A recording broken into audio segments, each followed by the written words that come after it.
ang Battalion Advisory Group for Police Transformation and Development sa pamumuno ni Honorable Vladimir D. Cayabas na kinatuwan ni Ginang Christine Imolitas at ang Regional Mobile Force Battalion 15 sa pamumuno ni Police Lieutenant Colonel Joey Jonathan B. Bagayaw, Acting Press Commander, ay matagumpay na nagsagawa ng isang gift-giving activity na may temang Handog Pag-asa sa Multipurpose Gym, Camp Major Badudangwa, Latrid Benguet, nitong 8 ng Disyembre taong kasalukuyan. 20 na pamilya ng mga dating miyembro ng CTG, mga taga-suporta at mga kabataang napasama sa dating rebelde ang nahandugan o nakatanggap ng mga nasabing regalo.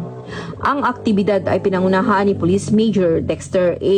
Simon, Deputy Force Commander, at ang miyembro ng BAG PTD ang napinangunahan ni na Miss Christine Imolitas, Vice Chairperson, at si Ginang Eugene P. Balway, Committee Chair ng Ways and Means.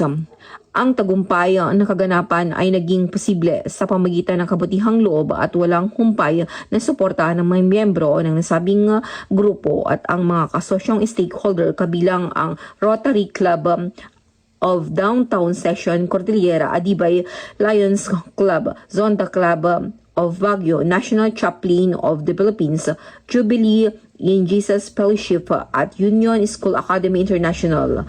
Kabilang sa mga miyembro ng BAG PTD na dumalo at nag-sponsor ng aktibidad ay si Pastor Clifford Busakay, ang tagapangulo ng sektor ng relihiyon. Mula dito sa Riyon ng Cordillera, ako ang inyong PNN correspondent, Police Master Sergeant Lenny Valerio, alagad ng batas, tagataguyod ng Balitang Pulis.